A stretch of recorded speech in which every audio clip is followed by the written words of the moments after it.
देखिए, आप जिस तरफ प्रश्न को ले जा रहे हैं, मैं सीधा सीधा बोल रहा हूँ। मैं सीधा साधा आदमी हूँ। आप प्रश्न उल्टा करके पूछ रहे हैं। आप दोनों मिले थे, मैं तो वहाँ नहीं था। लेकिन आपने मैं तो वहाँ से अलग था। जी। अच्छा, मतलब कि कोई ऐसी बात नहीं हुई है, पलटी नहीं मारी? आप प्रश्न जो कर रही हैं, भारतीय जनता पार्टी क्या करेगी नहीं करेगी, और यह भारतीय जनता पार्टी के उस ओहदे पर मैं नहीं हूँ। उस भोज में जब गए थे तो उनकी मुलाकात जब हमारे प्रधानमंत्री से हुई तो स्वाभाविक है कि हमारे प्रधानमंत्री जी उनका सत्कार, व्यवहार और अपनी जो अंदर की सद्भावना है वह पूरा का पूरा वहाँ दिखाई पड़ रहा था।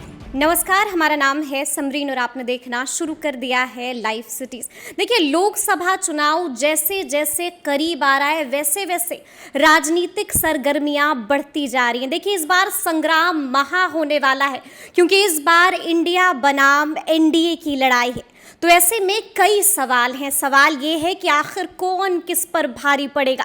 सवाल ये भी है कि आखिर सीट शेयरिंग का फॉर्मूला क्या होगा, और सवाल ये भी है कि आखिर आगे की रणनीतियां क्या कुछ होने वाली हैं। तो आज इन तमाम मौजुओं पर चर्चा होगी और इस मौजू पर चर्चा करने के लिए हमारे साथ बीजेपी के दिग्गज नेता नित्यानंद राय जी हैं। सबसे पहले बहुत शुक्रिया बात करने के लिए। धन्यवाद आपको भी। जी, जैसा कि हमने देखा है कि अभी 6 राज्यों के 7 विधानसभा सीटों के नतीजे आए हैं। हमने देखा कि उसमें इंडिया की बढ़त हुई है और एनडीए जो है वो थोड़ा पिछड़ गई है। तो क्या ये शुरुआत है इसी तरह से झटके की? देखिए, कोई अगर यह सोचता है तो गलत है। कुछ स्थानीय परिस्थितियों के कारण कभी जो लोकल चुनाव होते हैं ना, राज्य के या पंचायतों के या ब्लॉक स्तर के, उस पंचायतों पे स्थानीय मुद्दे काम करते हैं। लेकिन जो राष्ट्रीय चुनाव होता है, जो पूरे देश के लिए होगा, वह चुनाव का मुद्दा अलग होता है। वैसे भी आप उठाकर देखेंगे पिछले 7 रिजल्ट को, तो उसमें भारतीय जनता पार्टी का प्रदर्शन बहुत अच्छा रहा है। वोट के लिहाज से आप उठाकर देखिए, और जिन जिन सीटों पर चुनाव हुआ है जिस प्रकार से, उस प्रकार से आप देखेंगे तो आपको लगेगा, जब समीक्षा करेंगे तो भारतीय जनता पार्टी को कहीं से किसी प्रकार का वोट का नुकसान नहीं हुआ है। एक जी। और दूसरा कि जब देश के लिए चुनाव होगा, यानी केंद्र की सरकार के लिए होगा, राष्ट्रीय चुनाव जो होगा, उसमें भारतीय जनता पार्टी की भारी बहुमत से इस बार विजयी होगी। रिकॉर्ड टूटेगा, 2014 का रिकॉर्ड टूटेगा, 2019 का रिकॉर्ड टूटेगा, और उससे भी ज़्यादा बहुमत से इस बार देश की जनता एकजुट होकर माननीय प्रधानमंत्री जी को तिबारे प्रधानमंत्री बनाने के लिए कमर कस ली है। इसलिए इसमें कहीं नहीं है, बिहार में भी इनका सुपड़ा साफ होने वाला है। एनडीए पिछली बार 39 सीट जीतेगी थी 2019 में, पिछली बार 39 जीते थे, इस बार 40 की 40 एनडीए जीतेगी। बड़ा दावा कर रहे हैं आप? बड़ा दावा नहीं कर रहे हैं, सच दावा कर रहे हैं, बिल्कुल सच। अच्छा, ये बताइए नित्यानंद जी कि जिस तरह से हमने देखा है कि G20 समिट होता है और एक तस्वीर निकल कर आती है, वो तस्वीर है पीएम मोदी और सीएम नीतीश साथ साथ हैं। तो कयासों के बाजार में एक चर्चा बहुत ज्यादा हो रही है कि नीतीश कुमार की बात पक्की हो गई है, और क्या मुख्यमंत्री नीतीश कुमार एक बार फिर से पलटी तो नहीं मारने वाले? बात हो गई? देखिए, माननीय प्रधानमंत्री आदरणीय नरेंद्र मोदी जी के स्वभाव को, व्यवहार को और विचार को जब उनको देखेंगे तो हिंदुस्तान के 7 गुण जो है ना, जो भारत की सनातन के 7 गुण हैं, सत्कार, संवेक्षा, सेवा, सहानुभूति, सहयोग और संवेक्षा, और साथ साथ सम न्याय का, तो इस सारे गुण हमारे प्रधानमंत्री जी में है। कोई सामने आता है तो राजनीति का विषय अलग होता है, लेकिन सामने वालों को सत्कार देना, उनके साथ अपना व्यवहार ठीक रखना, जिसको सद्व्यवहार कहते हैं, यह हमारे प्रधानमंत्री जी का गुण है। तो वहाँ जी समिट में गए थे, गाला भोज में माननीय मुख्यमंत्री जी, तो उस भोज में जब गए थे तो उनकी मुलाकात जब हमारे प्रधानमंत्री जी से हुई तो स्वाभाविक है कि हमारे प्रधानमंत्री जी उनका सत्कार, व्यवहार और अपनी जो अंदर की सद्भावना है वह पूरा का पूरा वहाँ दिखाई पड़ रहा था। मतलब कि कि कोई बात नहीं हुई है। अब दोनों मिले थे, जी मैं तो वहाँ नहीं था, जी, लेकिन आपने मैं तो वहाँ से अलग था। जी। जी अच्छा, मतलब कि कोई ऐसी बात नहीं हुई है, पलटी नहीं मारेंगे। देखिए, आप जिस तरफ प्रश्न को ले जा रहे हैं, मैं सीधा सीधा बोल रहा हूँ, शिष्टाचार मैं मुलाकात सीधा साधा आदमी हूँ। जी। आप प्रश्न उल्टा करके पूछ रहे हैं। मैं यही कह रहा हूँ कि प्रधानमंत्री जी अपने व्यवहार और संस्कार के अनुसार माननीय नीतीश जी के को सत्कार, सद्भाव और जो बात होती है ना सत्कार की, जब कोई मिलता है तो हम कैसे करें, वहाँ हमारे प्रधानमंत्री जी सबसे मिलते हैं, सबसे दुनिया भर के अतिथियों से मिले जी। और भारत के भी अतिथि यानी कि जो भारतवर्ष से जो हमारे डोमेस्टिक गेस्ट थे उससे भी मिले हमारे प्रधानमंत्री जी। तो सबके साथ समभाव से मिले और उनके सम्मान के साथ मिले। तो हमारे प्रधानमंत्री जी का स्वभाव है, प्रधानमंत्री जी अहंकारी नहीं है, प्रधानमंत्री जी इस देश के महागरीब के बेटा है, वह सत्कार जानते हैं, संभाव जानते हैं, समझे ना। तो इसलिए हमारे प्रधानमंत्री जी का यह गुण है, जो गुण एक महान गुण है जी।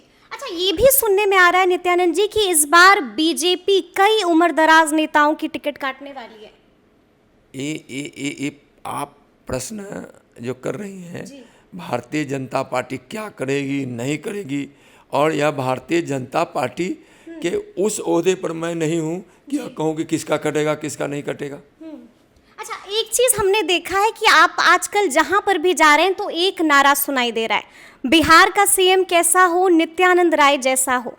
तो देखिए जी, भारतीय जनता पार्टी में आज से नहीं, 2005 में भी, उसके पहले भी 2005 में भी 1 दर्जन से ज़्यादा नेता मुख्यमंत्री बनने के योग्यता रखते थे, फिर भी भारतीय जनता पार्टी ने नीतीश जी को मुख्यमंत्री बनाया।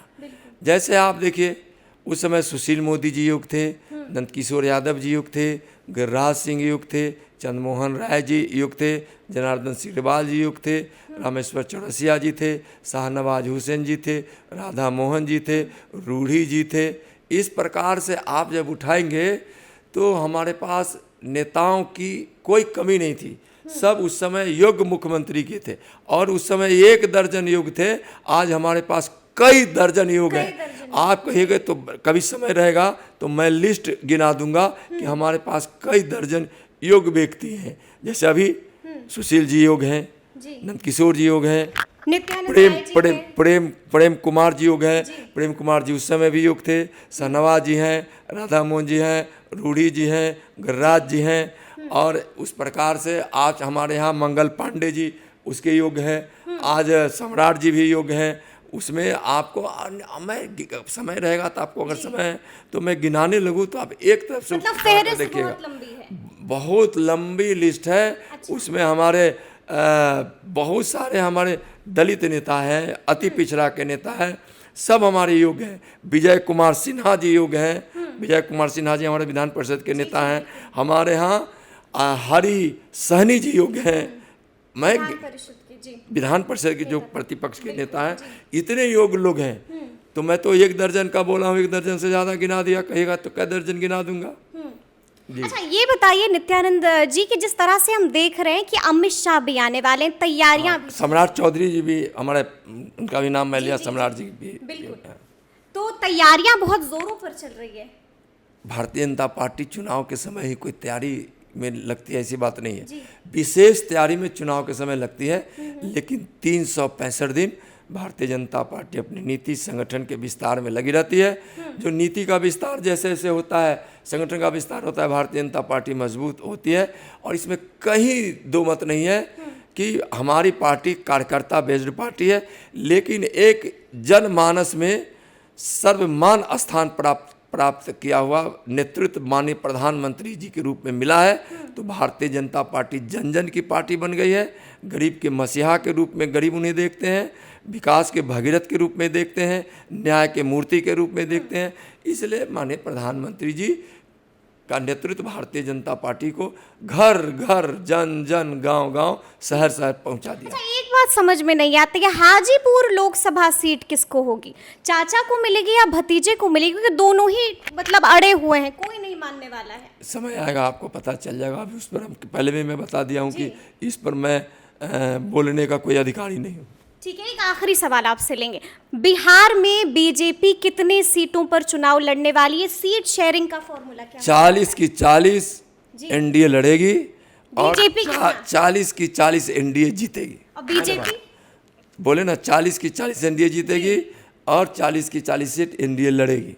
चलिए, तो ये थे नित्यानंद राय। क्या कुछ कहा है आपने सुना, इशारों इशारों में बड़े बड़े संकेत दे दिए हैं। तो ये पूरी बातचीत आपको कैसी लगी है कमेंट करके हमें ज़रूर बताइएगा। तो इस तरह के तमाम अपडेट्स के लिए ऐसे ही हमारे साथ बने रहिएगा और देखते रहिएगा लाइव सिटीज़। बहुत शुक्रिया।